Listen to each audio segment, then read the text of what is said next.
মানব পাচারে জড়িত প্রতিষ্ঠানের বিরুদ্ধে ব্যবস্থা নিচ্ছে মালয়েশিয়া। বিস্তারিত জানতে ভিডিওটির শেষ পর্যন্ত দেখুন। দালালের সহায়তায় ভাগ্য পরিবর্তন করতে মালয়েশিয়া যাওয়ার অভিজ্ঞতা জানাতে গিয়ে কান্নায় ভেঙে পড়েন সাইফুল ছদ্মনাম নামের এক যুবক।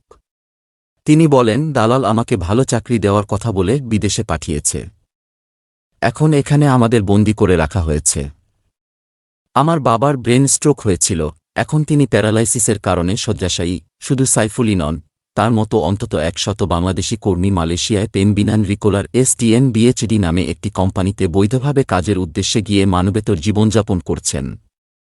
3 মাস ধরে খাবার, ঘুমানোর জায়গা, এমনকি টয়লেট সংকটের মধ্যে ছিলেন তারা। অধিকার কর্মীদের কাছ থেকে তথ্য নিয়ে তাদের গত 2-6 ফেব্রুয়ারি উদ্ধার করেছে দেশটির মানব সম্পদ বিভাগ। সেই সঙ্গে কোম্পানিটিকেও কালো তালিকাভুক্ত করে মানব পাচার আইনে ব্যবস্থা নেওয়ার নির্দেশনা দেওয়া হয়েছে। এর আগেও মালয়েশিয়ায় চাকরির ফাঁদে পড়ে 733 বাংলাদেশি কর্মীর মানবেতর জীবনযাপন বিষয়ে প্রতিবেদন প্রকাশ হয়েছিল সংবাদমাধ্যমে। সেখানকার কর্মীদের সঙ্গে কথা বলে জানা যায়, 2023 সালের নভেম্বর মাসে ওই কোম্পানির কাজ নিয়ে 100 জনেরও বেশি কর্মী মালয়েশিয়ায় যান। একজন কর্মীর কাছ থেকে প্রায় 4.5 লাখ থেকে 5 লাখ টাকা পর্যন্ত অভিবাসন ফি আদায় করা হয়, যা সরকার নির্ধারিত ফির চেয়ে 4 থেকে 7 গুণ বেশি। এই কর্মীরা জানিয়েছেন, তারা গত 25 নভেম্বর বাংলাদেশি রিক্রুটিং এজেন্সি মুসা ইন্টারন্যাশনালের অধীনে মালয়েশিয়ায় যান। সেখানে নামার পর তাদের কাছ থেকে পাসপোর্ট নিয়ে নেয় কোম্পানিটির একজন চীনা ও বাংলাদেশি প্রতিনিধি। এরপর পাসপোর্ট ফেরত চাইলে 2000 মালয়েশিয়ান রিঙ্গিত দাবি করে তারা। ভুক্তভোগী কর্মী সাইফুল জানান, মাজেদ মাস্টার নামে তার গ্রামের এক শিক্ষক তাকে মালয়েশিয়ায় চাকরির কথা জানান। এর আগে সাইফুল এখানে ইলেকট্রিক মিস্ত্রি হিসেবে কাজ করতেন। মাজেদ মাস্টার তাকে ভালো চাকরি এবং বেতনের স্বপ্ন দেখান। সাইফুল বলেন, আমি তাকে বিশ্বাস করে টাকা ধার করে এখানে আসছি। শুধু আমি না, আমার মতো আরও 50 জন তার মিথ্যা কথার ফাঁদে পড়ে টাকা দিয়ে এখানে চলে আসছে। তাকে আমরা 5 লাখ টাকা করে দিয়েছি। তিনি বলেন, ভাবছিলাম কাজ করে মাসে মাসে শোধ করে দিব। এখন কাজ না থাকায় একটা টাকাও শোধ করতে পারি নাই। এখানে আমরা এক ফ্লাইটে একসঙ্গে 64 জন আসছিলাম। বিমানবন্দর থেকে আমাদের রিসিভ করে হুলুলাঙ্গা নামক একটি ক্যাম্পে নিয়ে যায়। সেখানে আমরা 1 মাস ছিলাম। এরপর চেরাস নামে একটা এলাকায় আমাদের নিয়ে আসে। আমাদের ভিসার মেয়াদ ডিসেম্বরে শেষ হয়ে যায়। আমাদের পাসপোর্ট তাদের কাছে। আমরা বর্তমানে মালয়েশিয়ায় কাগজপত্রহীন। নিজের আকুতি তুলে ধরে এই যুবক বলেন, প্রধানমন্ত্রীর কাছে আকুল আবেদন, আমাদের এই জীবন থেকে রক্ষা করেন। ভুক্তভোগী আরেক কর্মী সোহাগ বলেন, এখানে আমাদের একটি 3 রুমের অ্যাপার্টমেন্টে 104 জনকে একসঙ্গে রাখা হয়েছিল, যেখানে টয়লেট ছিল মাত্র একটা। এক রুমে 17 জন, আরেক রুমে 15 জন, আর আরেক রুমে 9 জন, আর বাকিরা হলরুমের মেঝেতে থাকত। রাত 3টায়ও টয়লেটের সামনে লম্বা লাইন থাকত। এর আগে হুলুলাঙ্গাতে দোতলা গুদামে আমরা 134 জন ছিলাম একসঙ্গে। সেখানে আমাদের জন্য টয়লেট ছিল 3টা। আমাদের খাবার দেওয়া হয়, কিন্তু সেটা খাওয়ার অযোগ্য আর অপর্যাপ্ত। কোম্পানির বাংলাদেশি প্রতিনিধির নাম মেজবাহ, সে আমাদের নির্যাতন করে। থাকার এমন বাজে অবস্থা, আর এখানে এত গরম যে আমাদের শুধু লুঙ্গি পরে ঘুমাতে হয়। গত কয়েক মাস ধরেই এমন মানবেতর জীবনযাপন করছেন তারা।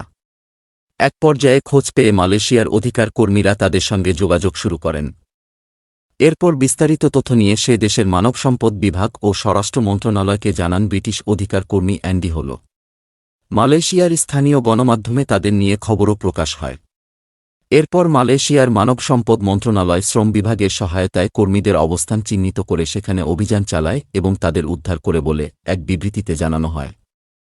মানব সম্পদ মন্ত্রণালয়ের বিবৃতিতে সে দেশের স্বরাষ্ট্রমন্ত্রী সাইফুদ্দিন নসুশন বিন ইসমাইল এবং মানব সম্পদ মন্ত্রী স্টিভেন সিং চি কেয়ং বলেন, চেরাসে 3 জন বাংলাদেশি কর্মীর বিষয়ে অনলাইন গণমাধ্যমে প্রতিবেদন প্রকাশ করা হয়। এই ঘটনায় স্বরাষ্ট্র মন্ত্রণালয় এবং মানব সম্পদ মন্ত্রণালয় একটি তদন্ত শুরু করেছে এবং তদন্তে দেখা গেছে কর্মীরা নিয়োগকর্তার কাছে কাজ পায়নি এবং একটি যথাযথ বাসস্থান না দিয়ে খারাপ পরিবেশে তাদের রাখা হয়েছিল।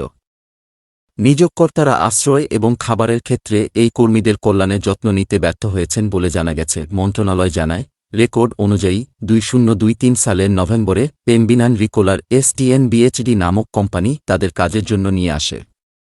স্বরাষ্ট্র মন্ত্রণালয় KDN পুত্রজায়ার ইমিগ্রেশন বিভাগের সহায়তায় সেখানে একটি অভিযান পরিচালনা করেছে এবং এর সঙ্গে অ্যান্টি ট্রাফিকিং ইন পারসনস কাউন্সিলের NSO MAPO জাতীয় কৌশলগত অফিসের কর্মকর্তারাও উপস্থিত ছিলেন।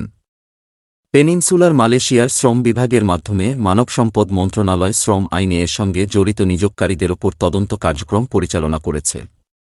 পাশাপাশি সব উদ্ধারকৃত ভিকটিমকে অন্তর্বর্তীকালীন সুরক্ষা আদেশ পাওয়ার জন্য ম্যাজিস্ট্রেটের সামনে হাজির করার আগে নথিপত্রের জন্য জিআইএম পুত্রজায়ায় নিয়ে যাওয়া হয়েছে। এ ঘটনায় কোম্পানিটির বিরুদ্ধে মালয়েশিয়ার বিদ্যমান শ্রম আইন, কর্মসংস্থান আইনে ব্যবস্থা নেওয়ার কথা বলা হয়েছে।